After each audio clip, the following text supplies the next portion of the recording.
Hello students, good evening good evening good evening सभी लोगों को। सभी लोग जो है सेशन को शेयर करते जाए, लाइक करते जाए। बच्चों, आपकी क्लास समाप्त हो चुकी है 6:30 से 7:30 वाली क्लास जो डेली चलती है 6:30 से 7:30 7:35 तक।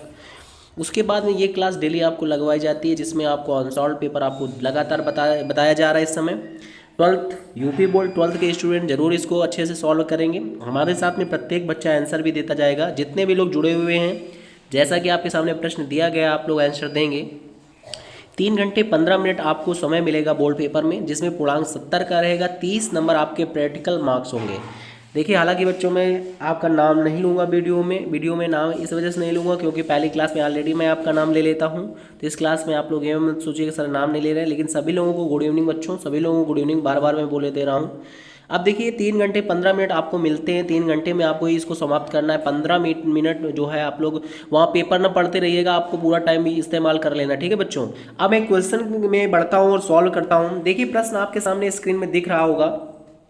क्वेश्चन कह रहा है कि इस प्रश्न के प्रत्येक खंड में 4 विकल्प दिए गए, सही विकल्प चुनकर उसे अपनी उत्तर पुस्तिका में लिखिए। क्वेश्चन नंबर 1, प्लास्टिक है आयनिक ठोस, धात्विक ठोस, अक्रिस्टलीय ठोस, आणविक ठोस। बच्चों, प्लास्टिक किस प्रकार का ठोस है? आयनिक, धात्विक, अक्रिस्टलीय, आणविक। जल्दी जल्दी कमेंट बॉक्स में एक लाइव चैट के माध्यम से आप लोग कमेंट करके बता सकते हैं इसका आंसर क्या है। जल्दी से बताओ।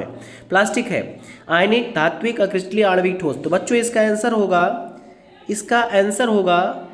इसका आंसर बच्चों विकल्प नंबर 3 अक्रिस्टलीय ठोस। इसका आंसर होगा विकल्प नंबर 3 अक्रिस्टलीय ठोस। ठीक है, अगले प्रश्न की ओर बढ़ते हैं बच्चों। अगला प्रश्न दिया गया है, यूरिया के एक जलीय विलयन की मोलकता, यहाँ जी लिख गया है। ये अनसॉल्व पेपर में जी जो लिख गया है इसकी जगह जली कर लीजिएगा। जलीय विलयन की मोलकता 4.4 मोल प्रति किलोग्राम में। विलयन में यूरिया का मोल प्रभाव ज्ञात करें। बच्चों, इसको सॉल्व करिएगा। मैंने विलयन टॉपिक का न्यूमेरिकल बताया है। जब आप इसको सॉल्व करेंगे मोल प्रभाव वाले सवाल से, तो मोल प्रभाव क्या होता है? विलयन में किसी एक घटक के मोल और उसके सभी घटकों के मोलों की संख्या के अनुपात को मोल प्रभाव कहते हैं। यहाँ पर अणुभार का जब भाग करेंगे तो अणुभार इसका 60 होता है। जैसे इसमें निकालेंगे, इसको सॉल्व करेंगे बच्चों, तो इसका विकल्प नंबर आएगा। इसका फर्स्ट आंसर होगा बच्चों। सॉल्व करिएगा, बताइएगा अगर प्रॉब्लम हो तो। इसका विकल्प नंबर फर्स्ट आ रहा है आंसर इसका 0.074। तो आपको समझ में आया होगा। यहाँ पर जो दिया गया है, इस प्रश्न को कैसे सॉल्व करेंगे इसको समझ सकते हैं। कह रहा है कि 4.44 मोललता दी गई है और यहाँ पे मोललता दिया गया, तो मोललता बराबर होता है पदार्थ की मोलों की संख्या बटे विलायक की मात्रा केजी में। बच्चों, अब विलायक की मात्रा केजी में दिया गया है, लेकिन अब हमको इसमें निकालना है मोल प्रभाज। इसको कैसे सॉल्व करेंगे? तो यहाँ पर एक समस्या आ रही है कि आप मोल प्रभाज मिलियन में किसी एक घटक के मोल और उसके सभी घटकों की मोलों की संख्या का अनुपात होता है। तो यहाँ पर आप उसी सूत्र द्वारा इसको सॉल्व कर लेंगे। ठीक है बच्चों, अब हम आगे बढ़ेंगे नेक्स्ट क्वेश्चन की ओर। आपका तीसरा विकल्प है, अच्छे चालकत्व विलयन वाले पदार्थ होते हैं। कहता है अच्छे चालकत्व वाले कौन से होते हैं? दुर्बल, प्रबल, विद्युत अपघट्य, उत्प्रेरक। तो इसका बच्चों आंसर होगा, आप कमेंट में करके आंसर दें। इसका आंसर है दुर्बल, प्रबल, विद्युत और उत्प्रेरक। इसका विकल्प नंबर दूसरा सही है, प्रबल, विद्युत अपघट्य। बच्चों, इसका आंसर होगा प्रबल, विद्युत अपघट्य।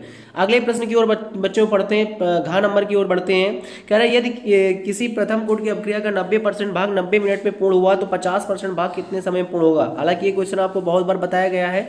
बच्चों, इसका क्या आंसर होगा? जल्दी से कमेंट करें। 90% 90 मिनट में, तो 50% कितने मिनट में? तो बच्चों, इसका आंसर आ रहा है विकल्प नंबर 4 27 मिनट।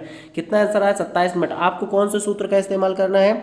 आपको सूत्र इस्तेमाल करना है K बराबर 2.303 बटे टी log 10 a बटे a minus x. log 10 a बटे a माइनस एक्स आप लोगों ने पढ़ रखा है। इसी सूत्र का इस्तेमाल करना है। आप हमारे रासायनिक बलगतिकी वाले न्यूमेरिकल एनालिसिस वीडियो नंबर 4 जाके देख सकते हैं। वहाँ पर मैंने इसको सॉल्व करवाया है बच्चों। पूरा सवाल सेम टू सेम बताया है। यहाँ पर आंसर कितना आएगा? 50% के लिए 27 मिनट आएगा। ठीक है बच्चों, अगले प्रश्न की ओर बढ़ते हैं बच्चों। अंगा नंबर आप देखिए, इनमें से कौन Na NO2 + HCl के साथ अभिक्रिया करके एल्कोहल देता है? बच्चों, ये आपकी अभिक्रिया आप लोगों ने पढ़ी होगी।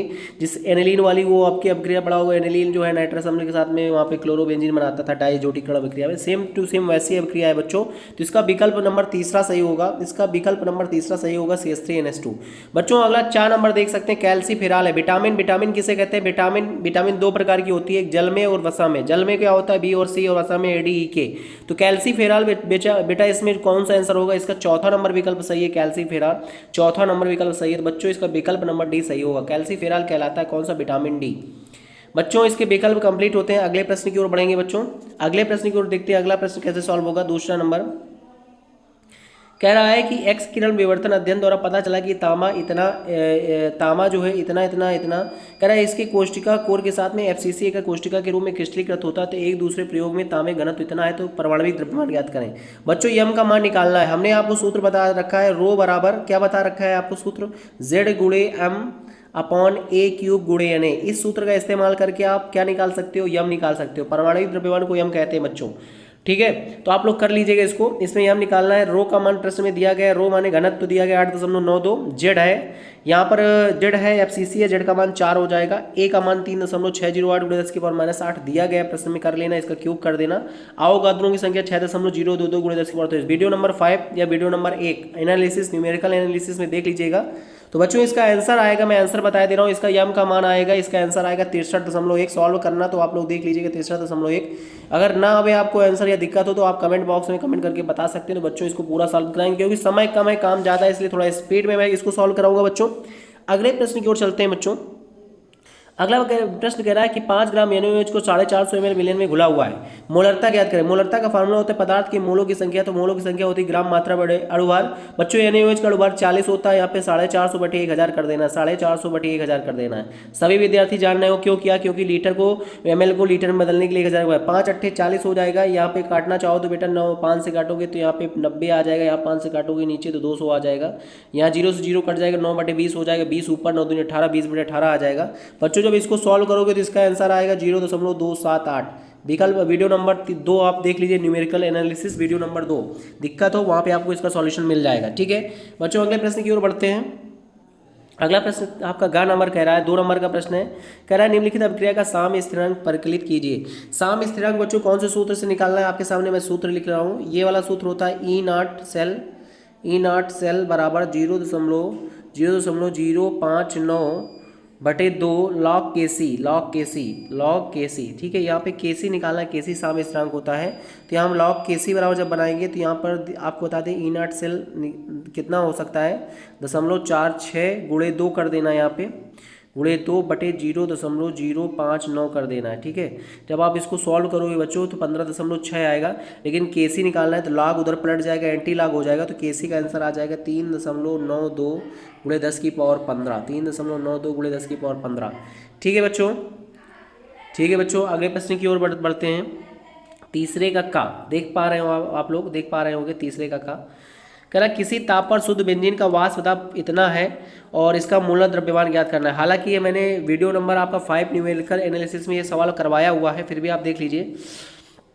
P नॉट का मान इतना दिया गया है और इतने ग्राम को इतने ग्राम में घोला गया है, तो इसका वाष्प दाब इतना हो जाता है, मूलतः द्रव्यमान ज्ञात करें। तो इसमें राउल्ट का नियम लगाइए बच्चों। राउल्ट का नियम आप लोगों ने पढ़ा रखा है बच्चों, क्या होता है P not minus P0 minus PS/PS बराबर क्या होता है small w into capital M बटे capital W into small m, ठीक है। इस सूत्र का इस्तेमाल करना है बच्चों। यहाँ P0 है 0.8050 और P नॉट है 845, ठीक है। अब देखिए इसको मैं सॉल्व करके थोड़ा सा बताता हूँ, कैलकुलेशन आपको ही करना है। तो यहाँ पे सबसे पहले आप लिख लेंगे, यहाँ पे लिख लेंगे 0.8050 माइनस 0.8450 बटे यहाँ पे सेम टू सेम 0.8450 कर लेंगे। बराबर में स्मॉल w होता है तो बराबर में आप स्मॉल w कर सकते हैं। स्मॉल w का मतलब जिसकी मात्रा कम है 0.5 कर लीजिएगा, और इंटू में इसका अणुभार रखा जाता है, कैपिटल M है, बेंजीन है 78 कर लेना, और मोलर द्रव्यमान स्मॉल m निकालना हुआ है। यहाँ पे कैपिटल W प्रश्न में दिया गया 39 ग्राम। तो सॉल्व कर लीजिएगा बच्चों इस तरीके। अगर ना आपको आवे तो आप हमारा सॉल्यूशन वाला वीडियो देख लीजिए जाके। अगला है सीसा संचायक सेल और मानक इलेक्ट्रोड। बच्चों आपके सेल पेल सब हट गए हैं, सेल में कोई बचा नहीं, ये इसका काम खत्म है, सेल ना पढ़िएगा। मानक इलेक्ट्रोड समझ लेते हैं क्या होता है। मानक इलेक्ट्रोड विभव, प्रश्न मानक इलेक्ट्रोड विभव किसे कहते हैं। तो बच्चों इसकी परिभाषा है 25 डिग्री सेल्सियस पर जब हम किसी धातु की छड़ को 1 मोलर सांद्रता वाले उसी विलयन में डुबोते हैं तो छड़ और विलयन के बीच एक विभव उत्पन्न हो जाता है, जिसे मानक इलेक्ट्रोड विभव कहते हैं। 25 डिग्री सेल्सियस पर जब किसी धातु की छड़ को 1 मोलर सांद्रता वाले उसी विलयन में डुबोते हैं तो क्षण और विलयन के बीच एक विभव उत्पन्न हो जाता है, जिसे मानक इलेक्ट्रोड विभव E नॉट कहते हैं, जिसे मानक इलेक्ट्रोड विभव E नॉट कहते हैं, ठीक है बच्चों। 2 नंबर में है अधिशोषण और शोषण में अंतर स्पष्ट करें। सुन लीजिए बच्चों ध्यान से, अधिशोषण और शोषण। अधिशोषण पहले बोलूँगा बच्चों। अधिशोषण जो होता है इसमें पदार्थ केवल पृष्ठ पर सांद्रित होते हैं। अधिशोषण में केवल पृष्ठ पर सांद्रित होते हैं और जबकि अवशोषण में संपूर्ण स्थूल में समान रूप से फैल जाते हैं। ठीक है, अधिशोषण में प्रारंभ में इस क्रिया की गति तीव्र होती है, जबकि अवशोषण में समान दर से संपन्न होती है। जैसे जलवाष्प का सिलिका जल द्वारा अधिशोषण, ठीक है, या फिर अमोनिया, अब अवशोषण में आप बोल सकते हो अमोनिया जल के द्वारा अवशोषित होती है। ठीक है, तो ये अवशोषण अधिशोषण हो गया आपके सामने। आप देख लीजिए चैप्टर नंबर 6 पृष्ठ रसायन में दिया गया है, बिल्कुल इजी क्वेश्चन है, याद करने वाले याद कर लीजिएगा। तो बच्चों घा नंबर में तीसरे के घा में बढ़ेंगे हम लोग। तीसरे का घा क्या कह रहा है, तीसरे का घा जरा आप गौर करिए क्या कह रहा है, क्लोरीन के ऑक्सी अम्लों की संरचना दीजिए। देखिए मैं आपको इस सामने कुछ स्ट्रक्चर बनाऊंगा बच्चों, ध्यान से देखिएगा। स्ट्रक्चर बनाऊंगा क्लोरीन के ऑक्सी अम्ल। पहला है HOCl। HOCl कैसे बनता है, Cl, फिर लेते हैं O, फिर लेते हैं H। पहला स्ट्रक्चर मैं आपके सामने क्रिएट कर रहा हूँ, इस तरीके से सिंगल बॉन्ड से जुड़ा होता है। यहाँ पर 2 इलेक्ट्रॉन होते हैं, यहाँ पे 2 इलेक्ट्रॉन होते हैं, यहाँ पे भी 2 इलेक्ट्रॉन होते हैं, समझ रहे हो। एक यहाँ सिंगल बॉन्ड से अपना साझा कर लेता है। ये किसका स्ट्रक्चर है बच्चों, HOCl का है। किसका है बच्चों, HOCl। क्लोरीन के ऑक्सी अम्ल में HOCl आता है। अगला मैं आपको इसी में एक एग्जांपल और बताता हूँ। क्लोरस अम्ल आपका होता है। क्लोरस अम्ल क्या होता है बच्चों, HOClO। क्या होता है, HOClO।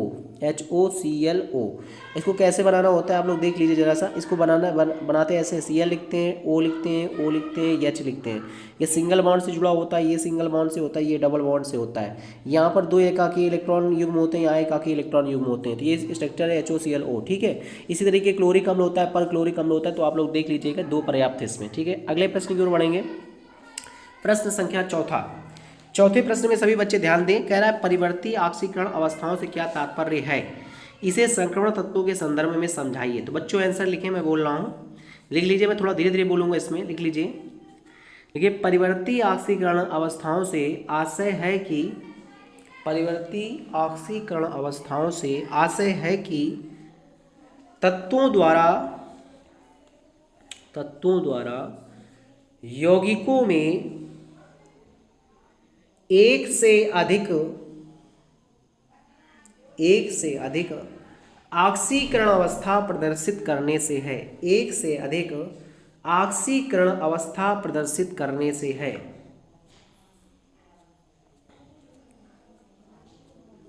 संक्रमण तत्व की प्रत्येक श्रेणी के प्रथम और अंतिम सदस्य को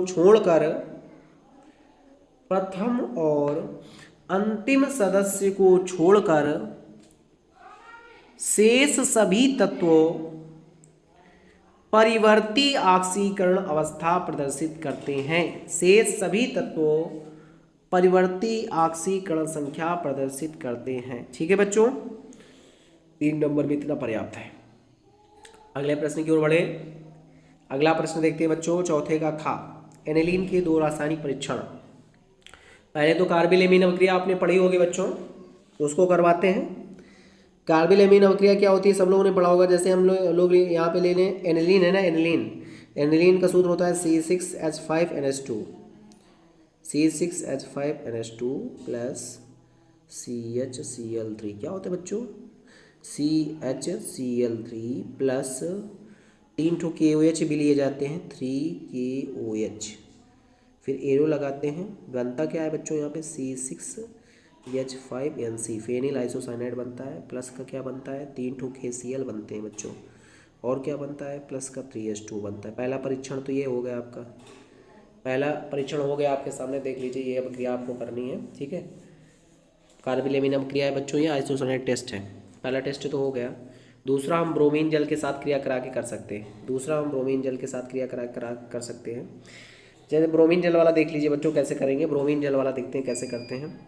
ब्रोमीन जल, तो ब्रोमीन जल में क्या करना है बच्चों, यहाँ पे ब्रोमीन जल में क्या करना है, इस तरीके से लेना है NH2, ठीक है। NH2 को इस तरीके से हम बनाएंगे और यहाँ पर आपको लेना है 3 ब्रोमीन। समझ गए होंगे क्या होगा यहाँ पे, तीनों ब्रोमीन 2, 4, 6 ग्रुप में जुड़ जाएंगे। तो यहाँ पर NH2 हो जाएगा सेम टू सेम, यहाँ ऐसे स्ट्रक्चर बनेगा। थोड़ा सा देख लीजिए जरा बच्चों, ध्यान से देखिएगा। यहाँ पर Br जुड़ता है, यहाँ पे भी Br जुड़ता है और नीचे यहाँ पे भी Br जुड़ता है और 3HBr निकलता है। ठीक है बच्चों, तो ये दूसरा परीक्षण हो गया। तो एनिलीन के 2 रासायनिक परीक्षण हो चुके हैं आपके सामने। तो उम्मीद है आप स्क्रीनशॉट ले लेंगे इसका। ले लिया बच्चों। थोड़ा स्पीड में काम करें सभी बच्चे, पूरा पेपर समाप्त करना है। चलिए चलिए बेटा अगले प्रश्न की ओर बढ़ते हैं। क्वेश्चन कह रहा है कि संगणन बहुलकीकरण का उदाहरण सहित समझाइए। बच्चों अभी आपको बता दें, संगणन बहुलकीकरण चैप्टर हट चुका है, इसको आप नहीं करेंगे, ठीक है, ये हट चुका है। अगला कह रहा है प्रति अम्ल की प्रकृति क्या है, तो लिख लीजिए प्रति अम्ल की प्रकृति क्षारीय होती है। लिख लीजिए बच्चों, अगला क्वेश्चन घ नंबर, प्रति अम्ल की प्रकृति क्या है, क्षारीय होती है। अब आगे क्या लिखोगे, प्रति अम्ल आमाशय में उत्पन्न अधिक अम्ल के प्रभाव को समाप्त करते हैं और पीड़ा से बचाता है। एंटी एसिड का काम यही होता है कि आमाशय में जो अधिक अम्ल बन जाता है उसको समाप्त कर देता है, और जो आपकी पीड़ा होती है, दर्द होने लगता है एसिड होने से, उसको बचाता है। आमाशय में अम्ल अत्यधिक उत्पादन, उत्तेजना एवं पीड़ा देता है, ठीक है। जैसे हिस्टामिन होता है, रेनिटिडीन होता है। आप लोग जब बाजार जाते हो, डॉक्टर के पास जाते हो, तो डॉक्टर एसी लाक वगैरह लगाता है कि नहीं लगाता बच्चों? जब गैस ऐस बनने लगती है तो क्या लगाता है? एसी लाक। एसी लाक क्या होता है? रेनिटिडीन होता है, और यही रेनिटिडीन आपके जो पेट में गैस बन रही होती है उसको समाप्त कर देता है, अम्ल जो बन रहा होता है उसको समाप्त कर देता है। तो समझ पा रहे होंगे बच्चों। तो प्रति अम्ल जो होती है, इसकी प्रकृति क्षारीय होती है, ये अम्लता को नष्ट कर देता है जाके, ठीक है बच्चों। रेनिटिडीन और हिस्टामिन इसके बहुत बढ़िया एग्जाम्पल है, ठीक है बच्चों।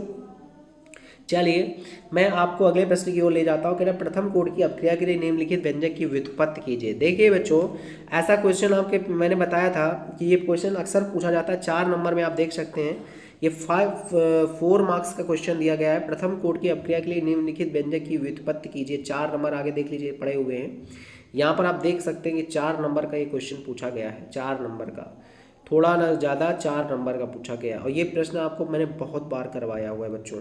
तो हालांकि उम्मीद है कि आप लोग रासायनिक बलगतकी वाला जो वीडियो बनाया वहाँ पे आप देख लेंगे जाके। फिर भी बच्चों थोड़ा सा हिंट मैं दे रहा हूँ, फिर भी मैं थोड़ी सी हिंट दूंगा बच्चों, तो सभी लोग थोड़ा ध्यान से देखिएगा, थोड़ा ध्यान से देखिएगा सभी बच्चे। देखिए क्या करना है, यहाँ पे करना क्या है बच्चों, यहाँ पे आपको dx/dt लेना है। dx/dt proportional to a minus x करना है। प्रोपोर्शनल का साइन हटाने के लिए एक नियतांक का इस्तेमाल करते हैं, dx/dt बराबर k a माइनस एक्स आएगा, ठीक है बच्चों। इसको आप नोट कर लिया होगा, स्क्रीनशॉट लेते हैं जल्दी जल्दी। dx/dt proportional k a minus x. अब आगे क्या होगा, आगे देखते हैं। आगे ये होता है, आगे ये dt को k की जगह a माइनस एक्स को dt की जगह, ठीक है। तो अब इसको हम क्या लिख सकते हैं, इसको लिख सकते हैं dx/a माइनस एक्स बराबर k इंटू डी टी। दोनों बच्चों समाकलन करने पर इंटीग्रेशन इसका भी, इंटीग्रेशन इसका भी, जब आप इसका समाकलन करोगे तो समाकलन में नियम होता है कि ये लॉग में कन्वर्ट होता है। तो यहाँ होगा log a माइनस एक्स, यहाँ चिन्ह माइनस का है तो आगे माइनस लग जाएगा, बराबर k 1 इंटू डी टी का समाकलन होता है t प्लस सी। यहाँ c का मान निकालने के लिए x की जगह 0, t की जगह 0, तो c का मान बच्चों माइनस log a आएगा। यहाँ स्क्रीनशॉट ले लें आप जल्दी से।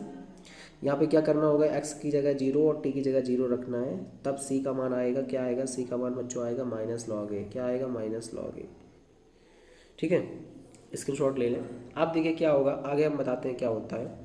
आगे यहाँ पे आपका जो c का मान आएगा तो रख देंगे समीकरण में, तो यहाँ बन जाएगा minus log a minus x बराबर के टी, फिर माइनस log a, ठीक है। माइनस log a अपनी तरफ लाएंगे बच्चों तो क्या होगा, अपनी तरफ लाएंगे माइनस log a को तो प्लस log a हो जाएगा। यहाँ होगा log a माइनस एक्स बराबर के T. log m minus log n का सूत्र होता है log m अपॉन n, तो यहाँ बन जाएगा log a माइनस एक्स बराबर के टी। log का पूरा मान बच्चों हम रखना है यहाँ पे, log की जगह 2.303 log बेस 10 यहाँ पे, ठीक है। चलिए अब रखते हैं बच्चों, तो यहाँ पे जब log की जगह रखेंगे 2.303 log बेस 10, तो इस तरीके कुछ इक्वेशन बनेगा, देख लीजिए। यहाँ पर a माइनस एक्स हो जाएगा। बेटा के टी था गुणे में, तो गुणे वाला संख्या क्या में आता है, बट्टे में, तो यही प्रथम कोट की अपक्रिया का समीकरण होता है। यही प्रथम कोट की अपक्रिया का क्या होता है, समीकरण, देख लीजिए, ठीक है बच्चों। आपको उम्मीद है समझ में आया होगा। अब हम प्रश्न की ओर बढ़ेंगे, प्रश्न की ओर बढ़ते हैं बच्चों। प्रश्न क्या कह रहा है उसकी ओर ध्यान देंगे। प्रश्न 5वें का खा में नंबर में जाते हैं। इसमें ये चैप्टर हट गया है 5वें खा, हालांकि देख लीजिए, फिर भी मैं देख लीजिए इसमें क्या है। जिंक ब्लेंड से जिंक के निष्कर्षण, ये वर्जन सब हट गया है। तत्वों का निष्कर्षण सिद्धांत प्रक्रम चैप्टर था, हट गया है, इस पर ध्यान न दीजिए बच्चों। अब IUPAC में ध्यान देते हैं। आइए सभी बच्चे ध्यान देते हैं IUPAC में।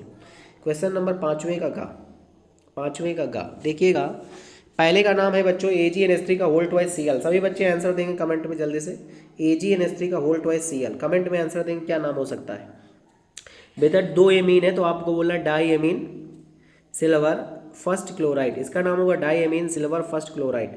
Die amine silver first chloride, di amine silver first chloride, silver first chloride, first chloride, di amine silver first chloride, ये इसका नाम है बच्चों। ठीक है, आगे चलते हैं। अगले का नाम है सेकंड नंबर देखते हैं, FeH2 का होल 6 Cl3, होल 6 है, हेक्सा हो जाएगा, H2O एक्वा होता है, हेक्सा एक्वा, फिर क्या लिखोगे आयरन, फिर इसकी Cl की -3 हो जाएगी तो +3 आएगा, hexa aqua iron third chloride, hexa aqua iron third chloride. तीसरे की तरफ बढ़ते हैं बच्चों, PTNS3 का whole twice Cl2, diammine dichloro platinum, diammine dichloro platinum second. Fourth की तरफ बढ़िए K3CrCN6, पहले पोटेशियम बोलेंगे K3 के लिए, अंदर जाएंगे तो हेक्सासाइनो, फिर हो जाएगा क्रोमेट थर्ड, क्रोमेट थर्ड। ठीक है बच्चों, potassium hexacyano chromate third, potassium hexacyano chromate third. 4 number, चार क्वेश्चन आपके सामने बच्चों, यहाँ 4 IUPAC आएंगी आपकी, वो भी 4 नंबर की आएंगी, तो यहाँ से 4 नंबर आपके पक्के हो गए हैं। हालांकि इसका पूरा वीडियो IUPAC इनऑर्गेनिक करके मैंने बना दिया है, आप देख लीजिए, आपको ना समझ में आए वहाँ पे जाके आप समझ लीजिए। अगला कह रहा है घा number DDT toluene benzene phenol, ये सब किससे बनाना है, क्लोरोबेंजीन से। चलिए सबसे पहले हम DDT बनाते हैं बच्चों, सभी बच्चे ध्यान दें, DDT बनाएंगे, क्या बनाएंगे DDT, विद्यार्थी ध्यान दें सभी, DDT बनाने जा रहे हैं। DDT किससे बनाने जा रहे हैं, क्लोरीन से, क्लोरोबेंजीन से। तो आपको ध्यान देना होगा, यहाँ पे लेंगे आपको क्लोरल लिया जाता है CCl3CHO प्लस 2 ठो क्लोरोबेंजीन लेना इस तरीके से,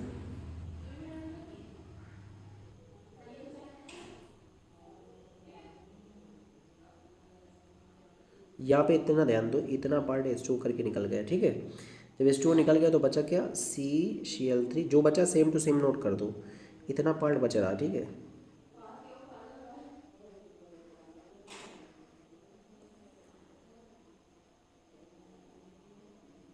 इसी को बोलते हैं DDT, dichloro diphenyl trichloro ethane, ये DDT है बच्चों, डाइक्लोरो डाइफेनिल ट्राइक्लोरो एथेन। समझ में आया होगा बच्चों। अब टालुइन वाला देख लीजिए, क्लोरोबेंजीन टालुइन कैसे बनाते हैं, इसके शॉट ले जल्दी से।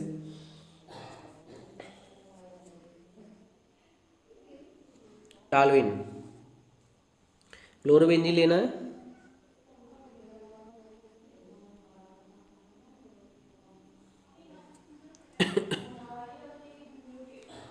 यहाँ पे क्लोरोबेंजीन टालुइन बनाना है, 2 सोडियम ले लीजिए और 2 ठो CH3Cl, 1 ठो CH3Cl ले लें बेटा, 2Na 2Cl मिलकर 2NaCl चला गया, और यहाँ पे क्या लग जाएगा बेंजीन में CH3, इसी को टालुइन कहते हैं बच्चों, नोट कर लें। प्लस क्या बन जाएगा 2NaCl, 2NaCl, यहाँ पर CH3 है बेटा, यहाँ पे CH3 है। ठीक है, जो गलत थोड़ा सा गड़बड़ लिख दिया है, CH3 है यहाँ पे। ठीक है, अब क्लोरोबेंजीन से बेंजीन बनाएंगे बच्चों, ध्यान दिए, स्क्रीनशॉट ले लें जल्दी से।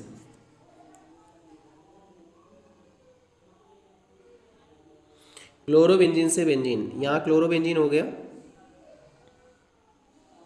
इसका आप चयन करवा दो 2H से, 300 डिग्री सेल्सियस, तो H और Cl मिलकर HCl निकल जाएगा, बन गया बेंजीन। केवल बेंजीन का स्ट्रक्चर बना दो, प्लस HCl लिख दो आगे, प्लस HCl, हो गई रिएक्शन। अब फिनॉल भी बनाना है क्या बच्चों, फिनॉल वाला भी देख लो, चौथा नंबर फिनॉल भी कह रहा था, क्लोरोबेंजीन से फिनॉल। तो आप लोग क्लोरोबेंजीन का सूत्र क्या होता है, C6H5Cl होता है, NaOH से करवा दे रिएक्शन, उच्च ताप और उच्च दाब पर, है ना, तो यहाँ NaCl निकल जाएगा, क्या बन जाएगा C6H5OH, इसी को फिनॉल कहते हैं। नोट कर लो बच्चों, 300 डिग्री सेल्सियस टेम्परेचर होता है यहाँ पे। ठीक है बच्चों, इसके चारों प्रश्न मैंने सॉल्व करवा दिए। अब हम आगे अगले प्रश्न की ओर चलते हैं।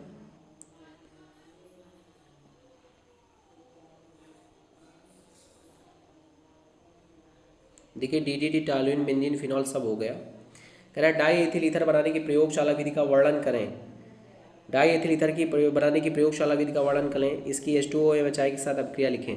तो बच्चों डाई एथिल ईथर बनाने की प्रयोगशाला विधि आपको आती होगी, क्या करना है, यहाँ पे आपको एथिल अल्कोहल लिया जाता है, और एथिल अल्कोहल बेटा 2 लेते हैं, कितने लेते हैं, 2 लेते हैं, किसकी उपस्थिति में करवाते हैं, सांद्र H2SO4 की उपस्थिति में कराते हैं।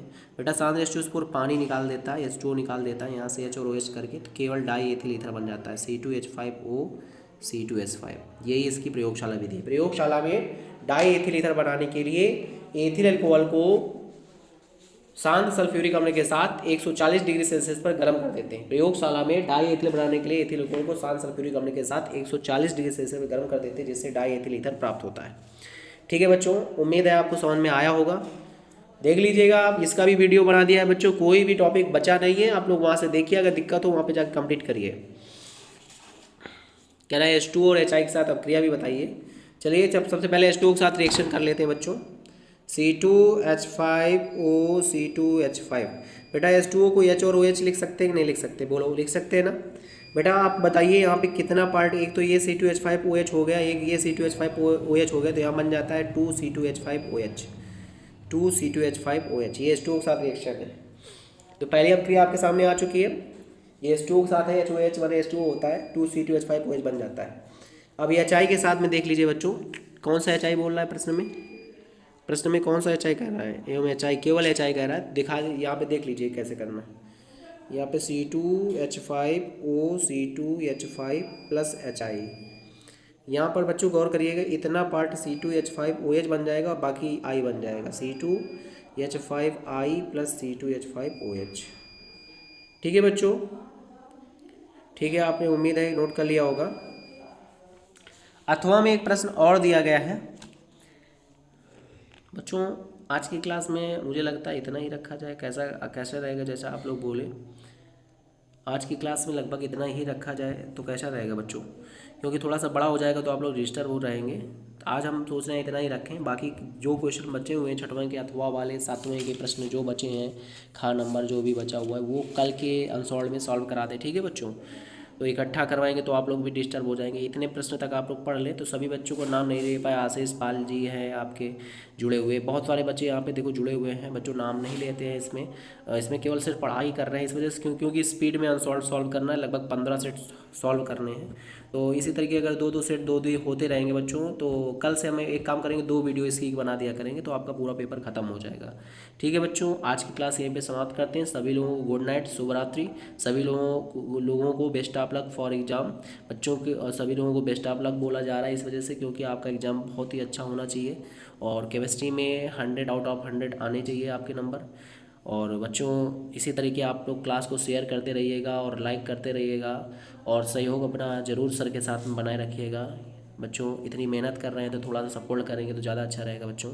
Good night, good night, good night बच्चों। कल आपको पुनः हम आपको इसी क्लास में दोबारा आपकी 6:30 से 7:30 की क्लास के बाद में दोबारा आपसे मिलते हैं बच्चों। तब तक के लिए बच्चों शुभ रात्रि, गुड नाइट।